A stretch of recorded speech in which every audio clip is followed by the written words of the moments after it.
लोकसभा चुनाव की नतीजे लेकर इस समय एक बार फिर आपके सामने हाजिर हुई हूं। कुछ देर पहले हमने आपको बताया था कि कौन कितनी सीट्स पर लीड कर रहा है और इस समय अब ये जो काउंटिंग है अंतिम चरण में पहुंची है। तो एक बार फिर से आपको विस्तार पूर्वक जानकारी देते हैं कि क्या स्थिति इस समय जम्मू कश्मीर में बनी हुई है।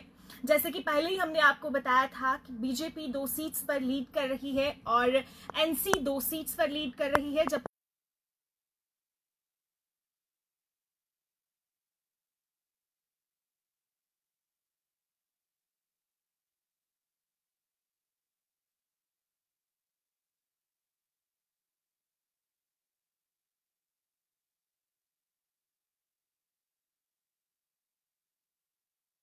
सीटें जीत चुकी है।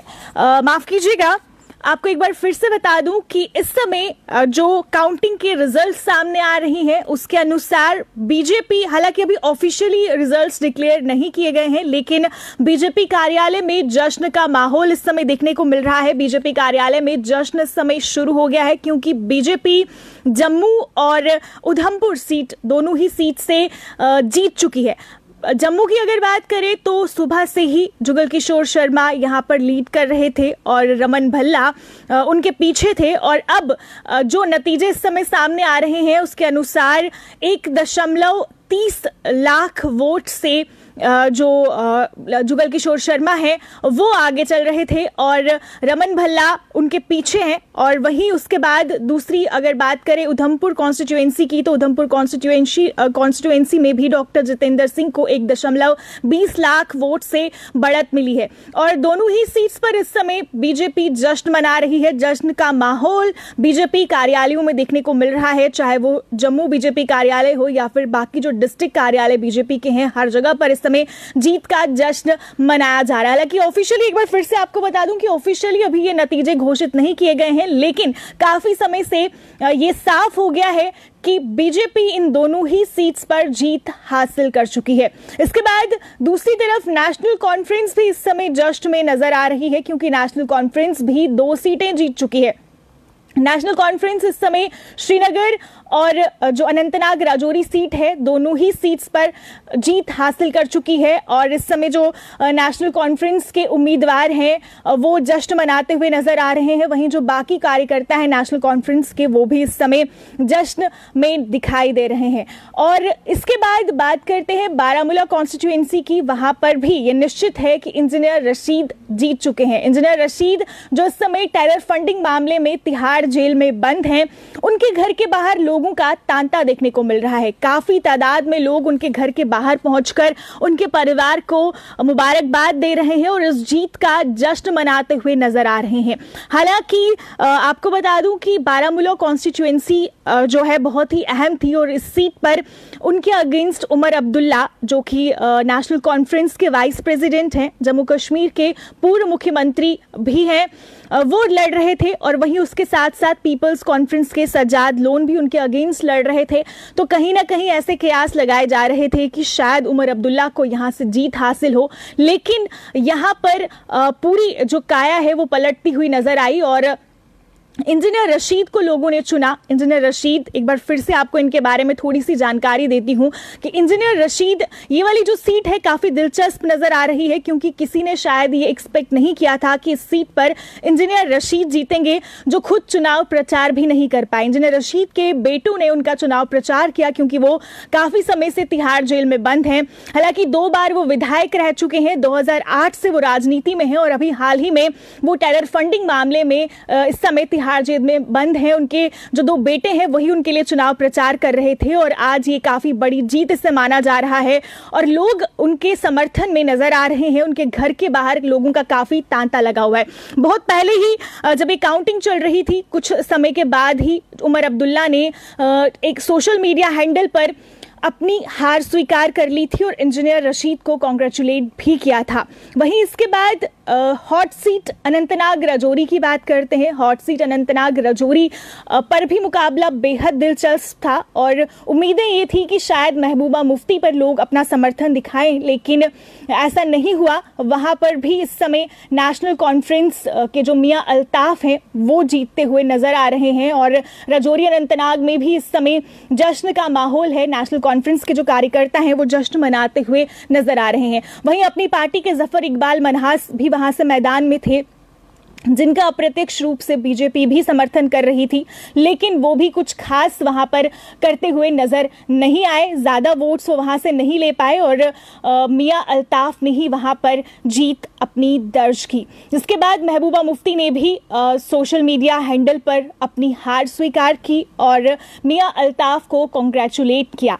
और वहीं इसके साथ साथ बात करते हैं श्रीनगर कॉन्स्टिट्यूएंसी की, तो श्रीनगर कॉन्स्टिट्यूएंसी भी बेहद अहम थी और वहां पर भी कांटे की टक्कर चल रही थी, लेकिन वहां पर भी नेशनल कॉन्फ्रेंस के प्रत्याशी जो हैं वो उन्होंने जीत वहां पर दर्ज की। यानी कि कुल मिलाकर नेशनल कॉन्फ्रेंस ने 2 सीटें जम्मू कश्मीर में हासिल की और भाजपा ने भी वापस 2 सीटें हासिल की। इससे पहले भी भाजपा इन 2 सीटों पर यहां पर मौजूद थी। अगर बात करें दोनों ही सीट्स की, चाहे वो जम्मू की सीट हो या उधमपुर की सीट हो, दोनों ही सीट्स पर इससे पहले भी जुगल किशोर शर्मा और डॉक्टर जितेंद्र सिंह ही थे और अब ये तीसरी बार है कि डॉक्टर जितेंद्र सिंह और जुगल किशोर शर्मा इन दोनों सीट्स पर वापस लोगों को दिखेंगे। और इसके बाद जुगल किशोर शर्मा का एक बयान भी सामने आया, जिसमें जुगल किशोर शर्मा काफी खुश नजर आए और उन्होंने लोगों का शुक्रिया अदा किया कि लोगों ने उनका समर्थन किया और साथ ही साथ उन्होंने ये भी कहा कि वो हमेशा लोगों के बीच रहते हैं और आगे भी वो कोशिश करेंगे कि वो लोगों के बीच रहें। और उन्होंने ये कहा कि वो जनता के सेवक हैं और सेवा भाव से वो हमेशा काम करते हैं और आगे भी वो इसी तरह से सेवा भाव से काम करते रहेंगे। अब देखना ये होगा कि क्या कुछ बदलाव इसके बाद होता है, क्योंकि इससे पहले भी यही दोनों सांसद जम्मू और उधमपुर कॉन्स्टिट्यूएंसी को रिप्रेजेंट कर रहे थे। हालांकि ऐसा चुनाव से पहले ऐसा लग रहा था कि लोग भाजपा से यहाँ पर काफी नाराज हैं, क्योंकि बहुत सारे मुद्दे लोगों के थे, लेकिन चुनाव आते ही पूरी स्थिति एकदम से पलटती हुई नजर आई। बात उधमपुर कॉन्स्टिट्यूएंसी की करें तो वहां पर चौधरी लाल सिंह डॉक्टर जितेंद्र सिंह के अपोनेंट थे और लोगों को चौधरी लाल सिंह का समर्थन करते हुए भी देखा गया था, क्योंकि उनकी रैलीज में लोग काफी ज्यादा पार्टिसिपेट कर रहे थे, जिससे ऐसा लग रहा था कि शायद लोग अब चौधरी लाल सिंह पर भरोसा जताएं या फिर ऐसा हो कि लोग बदलाव चाहते हो और वो बदलाव उन्हें चौधरी लाल सिंह के रूप में नजर आ रहा है।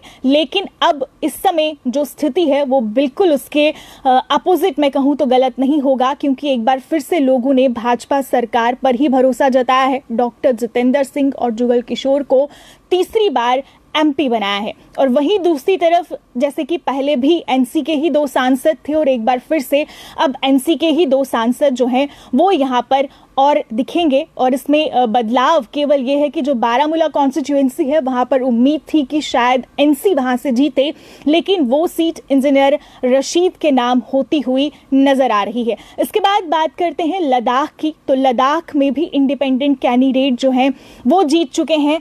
हनीफा इस समय वहां पर विजय हो गए हैं और उन्हें अपना जो सर्टिफिकेट है वो भी इस समय मिल गया है। और वहां पर आपको बता दूं कि उनके अपोजिट में जैसे ताशी गेल्सन भाजपा ने वहां पर खड़े किए थे और ताशी गेल्सन ज्यादा वोट वहां पर नहीं ले पाए। हालांकि उम्मीद थी कि शायद ताशी गेल्सन वहां पर कुछ बेहतर करें, लेकिन किन्हीं कारणों से ताशी गेल्सन वहां पर ज्यादा वोट हासिल नहीं कर पाए और वहां पर इंडिपेंडेंट कैंडिडेट हनीफा ने जीत हासिल की है। इसके बाद वहां की राजनीति भी अब देखने वाली होगी कि किस तरह की राजनीति वहां पर रहती है और क्या वो वहां पर लोगों की उम्मीदों पर खरे उतर पाते हैं या नहीं, क्योंकि लद्दाख में भी बहुत सारे मुद्दे हैं जिनको लेकर पिछले काफी समय से वहां के लोग डिमांड कर रहे हैं। 6 शेड्यूल की वहां पर डिमांड हो रही है। जैसे आप लोगों को मालूम ही होगा कि पिछले काफी समय से लद्दाख में लोग प्रदर्शन पर बैठे हुए थे और वहाँ पर अनशन भी किया गया कुछ मुद्दों को लेकर।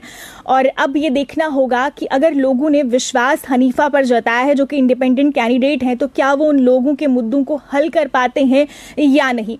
तो आप ये ज़रूर बताइए कि क्या आप इन नतीजों से खुश हैं। क्या आपको लगता है कि इस सबके बाद जम्मू कश्मीर की राजनीति में कोई बदलाव आएगा? क्या यहाँ के लोगों के जो मुद्दे हैं वो हल हो पाएंगे?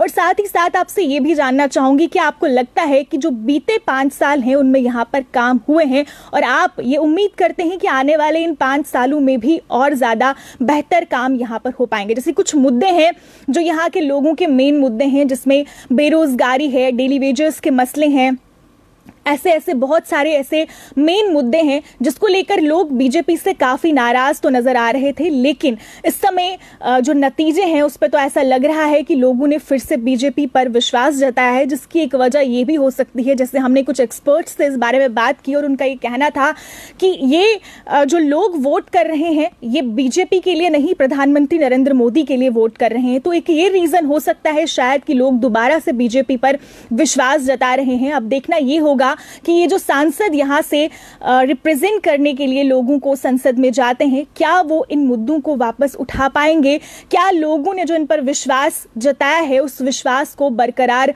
रख पाएंगे या नहीं। तो एक बार फिर से आपको बता दूं कि इस समय लगभग नतीजे जो हैं वो घोषित हो गए हैं, क्योंकि बिल्कुल क्लियर ये जो आंकड़े हैं इस समय हो गए। हालांकि ऑफिशियल अनाउंसमेंट अभी रहती है, लेकिन इन आंकड़ों के अनुसार भाजपा को 2 सीटें जम्मू और उधमपुर कॉन्स्टिट्यूएंसी की मिली है, वहीं नेशनल कॉन्फ्रेंस को भी 2 सीटें श्रीनगर और अनंतनाग राजौरी की कॉन्स्टिट्यूएंसी की मिली है, और इसके अलावा जो 5वीं सीट है बारामूला कॉन्स्टिट्यूएंसी की वो इंजीनियर रशीद की झोली में जाती हुई नजर आ रही है।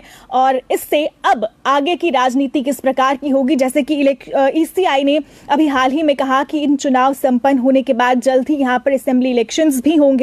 तो अब देखना यह होगा कि कितने समय में यहां पर असेंबली इलेक्शंस करवाए जाते हैं और क्या उन इलेक्शंस में भी भाजपा को लोगों का इतना ही समर्थन मिलता है या नहीं, ये जरूर देखने वाली बात होगी। तो अपने विचार आप हमारे साथ जरूर साझा कीजिए, कमेंट बॉक्स खुला हुआ है। और फिलहाल के लिए मुझे दीजिए इजाजत, और ताजा अपडेट्स के लिए जुड़े रहिए, देखते रहिए द अर्थ न्यूज। नमस्कार।